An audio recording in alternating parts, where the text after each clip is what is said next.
2,000 ರೂಪಾಯಿ ಬರೋದು JDS-ನವರು ಬರಲ್ವಾ? BJP-ಯವರು ಬರಲ್ವಾ?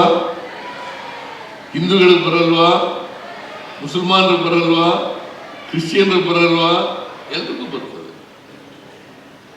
ಸೊ ಅದರಿಂದ ಈ ರೋಗ ಇದೆಯಲ್ಲ, ಜಾತಿ ನೋಡ್ಕೊಂಡು ಧರ್ಮ ನೋಡ್ಕೊಂಡು ಬರಲ್ಲ. ಜಾತಿ ನೋಡ್ಕೊಂಡು ಧರ್ಮ ನೋಡ್ಕೊಂಡು ಬರ್ತದ? ಎಲ್ರಿಗೂ ಬರ್ತದೆ. ಅದರಿಂದ ಎಲ್ಲ ಬಡವರು ಇದ್ದಾರಲ್ಲ ಈ ಸಮಾಜದಲ್ಲಿ, ಆ ಬಡವರಿಗೆ ಹೆಚ್ಚು ಒತ್ತು ಕೊಟ್ಟು ಕೆಲಸ ಮಾಡ್ತಕ್ಕಂಥದ್ದು ಅತ್ಯಂತ ಅಗತ್ಯ ಅಂತಕ್ಕಂಥ ಮಾತುಗಳನ್ನು ಹೇಳಲಿಕ್ಕೆ ಬಯಸ್ತಾ ಇದ್ದಾರೆ.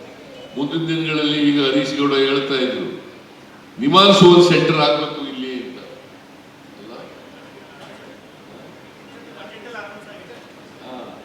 ಅದಕ್ಕೆ ನಾನು ಬಜೆಟ್ ನಲ್ಲಿ ಸರಿ ಘೋಷಣೆ ಮಾಡಿದೆ,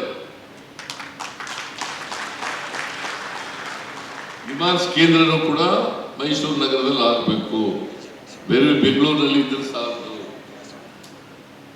ಗುಲ್ಬರ್ಗಾದಲ್ಲೂ ಆಗಬೇಕು, ಹುಬ್ಳಿ ಧಾರವಾಡದಲ್ಲೂ ಆಗಬೇಕು, ಮತ್ತೆ ಮೈಸೂರಿನಲ್ಲೂ ಆಗಬೇಕು.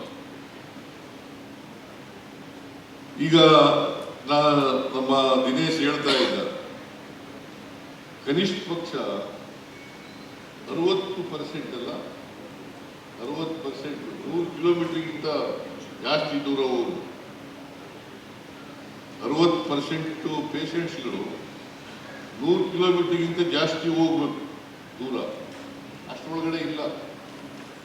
ಅದಕ್ಕೆ ನಾವು ಎಲ್ಲ ಜಿಲ್ಲಾ ಕೇಂದ್ರಗಳಲ್ಲಿ ಈ ಕೀಮೋಥೆರಪಿ ಫೆಸಿಲಿಟಿ ಸಿಗಬೇಕು ಅಂತೇಳಿ ಮಾಡಿ